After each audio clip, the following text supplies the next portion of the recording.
Good morning mga tao. Eto. Naglinis-linis muna. Maghapon, naglakad ako kahapon. May pinuntahan ako. Ito. Pag-uwi ko, upo-upo.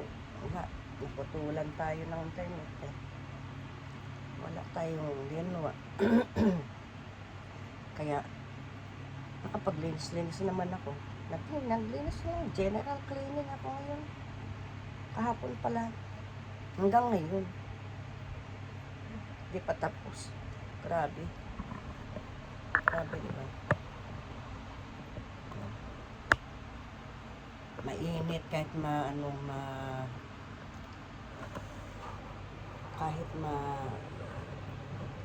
maklim din. Cloudy ba? Kahapon pa yan, panay ang ulan. Parang may bagyo yata eh. Parang may bagyo or something. Ayan, medyo umayos-ayos ng bahay kasi kung may computer ako or andyan din ako, wala akong nagagawa. Buong maghapon ako nakaupo. Natatapos na lang ang araw ko nang walang nagagawa. Kundi tumingin dyan sa phone, sa online. Oh my God. Buti na lang. Ibagay. Babalik naman ulit. Buti. Nagkaroon ako ng time for me. Me time ba? Me time. Ayan. Ito muna. Wala akong bradya. Baka makita. Bawal. Continuous pala yung nilalakad ko.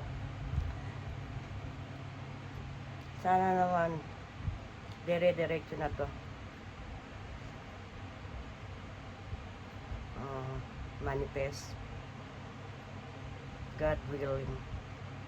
God will.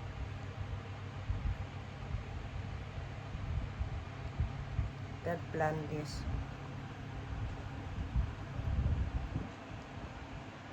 Be patient ba? Be patient naman ako. Patient naman ako. Meron ako nun.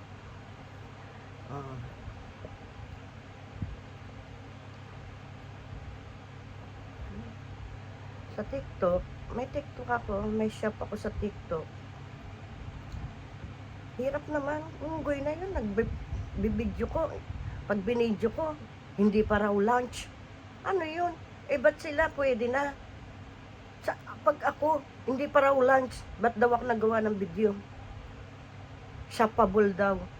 Oh my God. Diba, meron na nga, kailangan i-promote para magkaroon ng, para kung may titingin, para yung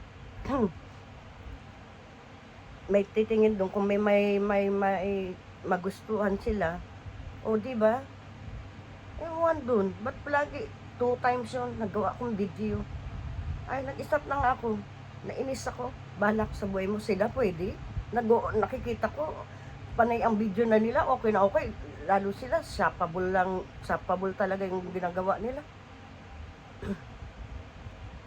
Pagdating sa akin, bawal. Hindi pa raw lunch. Kailan pa ba? Di ba? July yan. Ay, July ba? O June? June? O ba July ba? Ewan ko dyan. Mag-August na, no? Holiday na rito, summer vacation na ng mga bata dito. Pero tingnan mo naman, pagkatapos itong kulimlim na to, grabe. Patay, init, grabing init dito. Lalo kapag kung nasa loob ka ng bahay, wala kang aircon, AC, nako, wala, papawisan ka lahat. Kaya kapag ako nandito sa bahay, ubad ako. Ay, electric fan ko, kahit dalawa-dalawa pa yan, hindi kaya. Hindi nila kaya. Init talaga. Nagubad ako. Ako lang naman gusto dito. Wala naman titingin sa akin dito. Lahat naman bintana ako. May mga ano naman yan, blind. Ayun ba? Mahirap talaga kumita, no? Kailangan talaga pagtatrabahuhan mo ng pera. para magkapera ka, pagtatrabuhan mo mabuti. Kung gusto mong umano. Pero ako kasi na, mabilis ako naiinis ba? Kapag, wala ba? Ba't parang ako lang ba yan? Di ba? Hindi ko alam. Kasi nakikita ko sila, nag-promote na sila eh. Pagdating sa akin, bawal. 2 times na yun. 2 times. Violation daw. Anong violation doon? Shoppable daw. Gumawa lang daw ng video ng normal. Eh, ano bang ginawa ko? Shoppable yun. Kaya nainis ako. Ay, nag-stop muna ako doon. Sa YouTube naman. Grabe ang effort ko doon. Kung ano-ano na pinagagawa ko. Views. 2 views. O, diba? Panalo doon. Buti pa nung una kong upload doon, mga short video ko, 1,600 views. One day lang yun. O, tapos nahinto, na-stop. Ewan, hindi ko alam. Baka pangit ang video ko. Hindi kaakit-akit. Mahirap talaga, no? Hindi ko alam kung paano nang gagawin. Pero, nagtatry naman ako. Nagtatry ako. Malay ba natin? Diba? Hindi natin masasabi yan. Malay mo. Bigyan tayo ng blessing ni Lord. Diba? Kailangan lang natin try at walang sukuan ba? Minsan, ayos ako, hindi ko na alam kung paano na ako magagawang video. Maglakad-lakad ako, pare-pareho lang din. Hindi ko naman mapakita mukha ko. Ito naman ako, pakita ko, ito, sa bahay lang ako. Ganyang kwento. Ganon, para. Pero hindi kasi ako makapala kwento eh.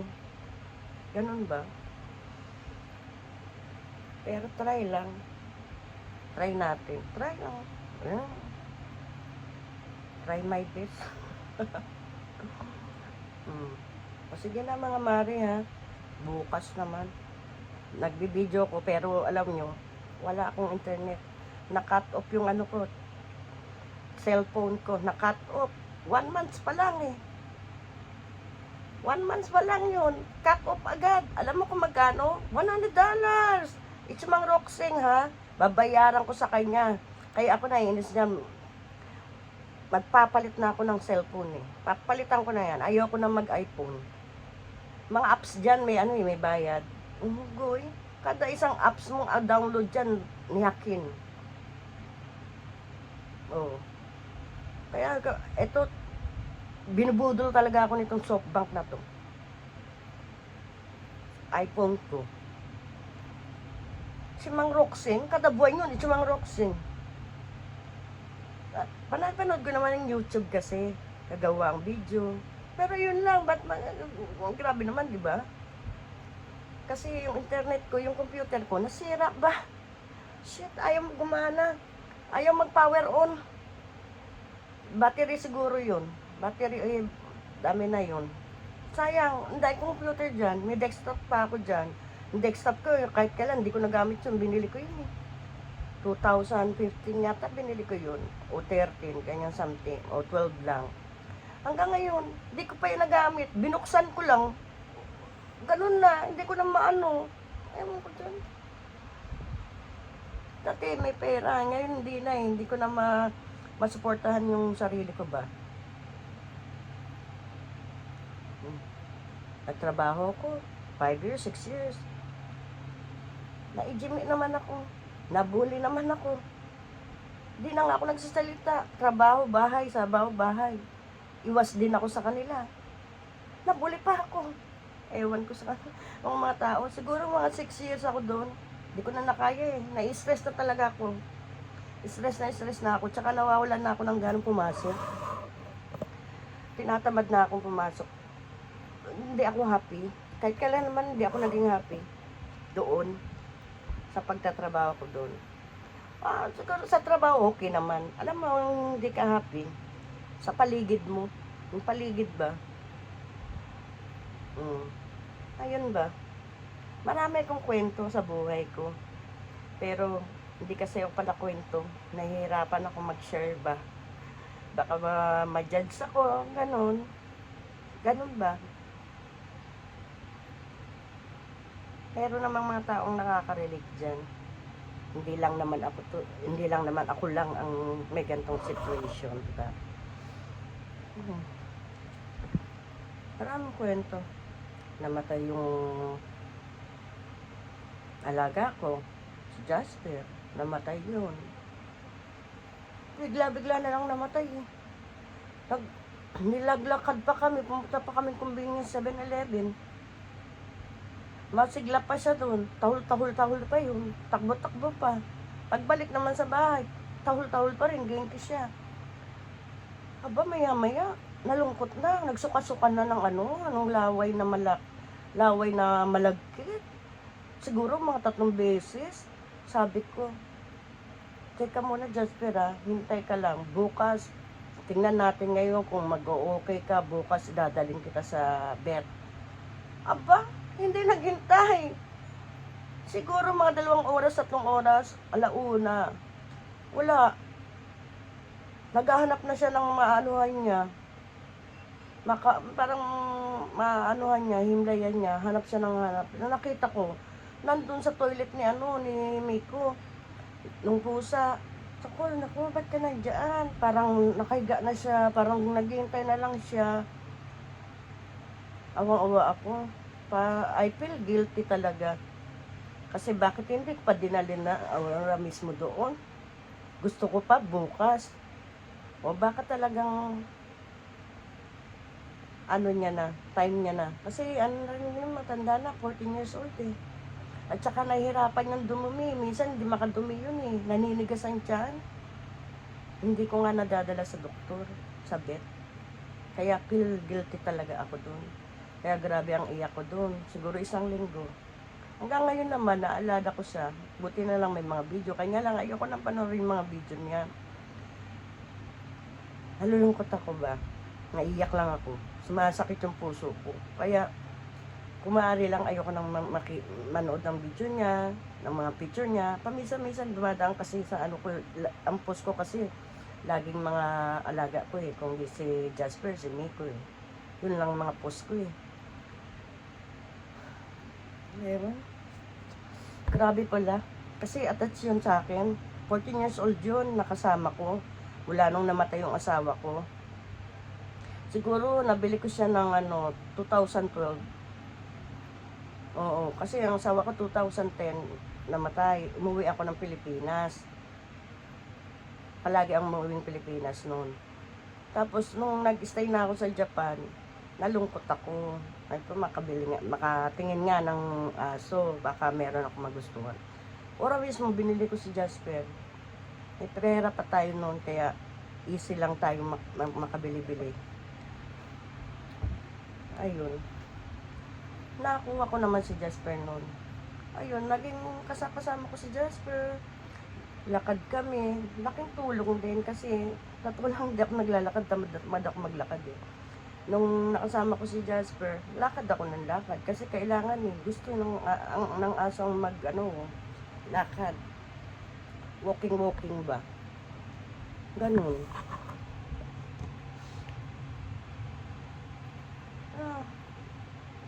54 na ako. Kaya ako talaga, mula bata ko, marami akong kwento sa buhay ko. May masaya, may malungkot, maraming karanasan. Baka next time, may share ko sa inyo kung gusto nyo makinig. Maybe. Teka muna, i-close na muna natin to. Pag masyadong mahaba, mahirap. Ay, hindi ko alam kung ma-upload ko to. O maybe ma-upload ko sa to. Wala kasi akong internet eh. Itong cellphone ko, na-cut off pa. Maghintay pa kasi ng 1 week bago dumating yung pera eh. Na ano ba? Kaya ganun. Ang bilis kasi mag-cut nito eh. Dati 3 months nagka-cut na yan. Bago dumating yung 3 months cut na yan. 1 month pa lang, kababayad ko lang last month eh. Ngayon 15, kinat off na siya. Naiinis na nga ako rito eh. Lagi itong ginagawa sa akin itong softbank na to eh. Maghintay ka lang. Total naman, patapos na itong ano ko eh. Itong kinuha ko sa kanya. Yung iPhone 13 Pro. Papalitan ko na to. Meron namang iba. Mahal talaga dito. Matatapos na to eh. Siguro mga itsimangguray lang babayaran ko dito. Tapos na to. Kasi hindi mo pwedeng ipa-close. Pag pina-close mo yan, kailangan bayaran mo lahat. Yung nga natira na bills. Kung hindi mapapa-close, continue yun. Magbabayad ka kahit di mo gamitin yan. Ganon, syempre. Ano dito kasi, contract ba rito? Hindi dito ibibili ka SIM. Meron na bibiling SIM, pero ang hirap. Ang hirap ba ng internet? Ibig sabihin, parang mabagal siya. Hindi ko alam pero ayun ang pakiwari ko. Parang mabagal. Ganon. So, wala akong cellphone. Mag-video na lang ako. Ito naman TV ko. Akala ko, malusolve na yung kalungkutan ko kapag may TV na ako. Visit! Ayaw ko menekta. Wala kasing hikari kasi yan. Tsaka yan digital. Hinahanapan ako ng tawag dito. Sabi niya doon sa niya, wala daw antena, ikabit ko raw ang antena. Nakabit ko na lahat. Ano pa bang antena gusto nito? Sabi ko, saan pa ba ako kukuha ng mga antena? Ayun na yun. Kasi na yan matagal na rin. Ngayon ko na lang din binuksan. Naglinis ako, andyan lang yan sa sulok-sulok mga TV ko, dahil palang basura doon. Kasi dati, dinaga ako rito, dinaga ang bahay ko. Dati, hindi ko alam kung bakit. So, nung dumating sa lami ko, 2 yung pusa ko dati, namatay din isa bigay ng kabibigyan ko. Nung dumating sila dito, sila Miko, nawala ang mga daga, nag-alisan. Minsan pa kaya, may ahas pang pumasok dito. Summer yun. Kasi sabi daw, tawag agad ako sa City Hall namin, may ahas dito sa maliit naman siya. Na kulay brown na gold, ganyan. Wala naman daw yung kasi sabi nga, ano bang meron sa bahay mo? Sabi ko, minsan may daga kasi ako naririnig dyan. Kaya inakyat ng ahas. Kasi nga may daga. Nung dumating ang pusa, nawala ang daga. Nawala din yung diba? Takot na takot kaya ako, hindi ko alam kung paano na ako dito. Saan ako matutulog nito? Baka maya hanggang sabi ko, paano to? Okay naman. Awa ng Diyos. Nawala silang lahat. Alam mo na, ito ba ito ni Utosang? Tingnan mo naman, boro-boro na to. Ibig sabihin, hindi ko ba na-maintain? Napabayaan ko. Kasi alis dati. Punta ako ng Pilipinas. Tapos trabaho lang, tutulog na ako. Wala akong ganang mag-aayos. Ngayon, wala akong trabaho. Wala akong internet. Wala akong cellphone. Anong gagawin ko? Wala akong TV. Hindi ako makanood maglinis-linis. Hindi linis-linis ko naman. Ayan. Alam mo, buro-buro kawaii. So nga, kawawa lang. Siyempre, ako nakatira rito. Ako ang kawawa, diba? Okay. Kaya naman nagkaganyan yan. Kaya dahil may mga pet ako. Si Jasper. Si Miko wala namang problema. Hindi naman may marunong mag-CR si Miko. Ay nga lang. Yung pag scratch. Ayun. Kailangan bilihan ng mga scratch yan. Ngayon ay tinakasan kayo pala ako niyan kanina. Nag-idlip na tutulog na ako rito. Parang nanahimik. Aba, pumasok pala doon sa shower room. Bukas kasi doon hindi ko sinasarap para may singaw-singawan ba. Para matuyo ang loob. Akala ko nasa taas lang siya, tawag ako ng tawag, wala. Pero tahimik, pagpating tawag ko yan, nag-iingay na yan, nagagalit pa sa akin, kala mo ba? Ganun yun. Pagkatapos, yun pala. Pagpasok ko sa pagkasilip ko sa shower room, bukas yung screen. Ayun, nakatakas. Ganun yung palagi. Ang galing. Paano niya nabuksan yun? Ang galing itong lang ng pusa niya, yung orange na pusa. Magaling, matalino. Ang daldal pa ha. Mareklamo ko yun. Pagdating naman, siya pagalit. Ewan. Pero kawaii naman siya. Kawaii naman. Tsaka na siya sa akin. Na-attach na dikit na rin siya sa akin ngayon. Pero pag sinabi mo, wag kang masyadong magtagal dahil wala akong kasama rito, bumalik ka kagad. Bumabalik yan. Nag-walking siya mag-isa eh. Alas 4 yan, pinapalabas ko. Ewan ko lang. Minsan kasi, kahapon di ko napalabas dahil umalis nga ako eh. Baka ako bumalik siya agad. Wala ako. Aalis ulit yun. Magtatagal yun. Aba, nainip-inip. Ingit ng ingit. Ngaw-ngaw-ngaw ng ngaw-ngaw. Ayan, natakasan ako. Nakalimutan kong isara yung shower room ko, yung pinto niya. Wala pa siya. Anong oras na? Wala pa. O sige na nga mamari. Ang haba na nito. 21, pero hindi ko alam kung ma-upload ko to. Manood kayo ha. Para naman try lang ba. Malay natin, di ba? Magka-blessing tayo. Tayong lahat. Okay, bye-bye. Sayonara.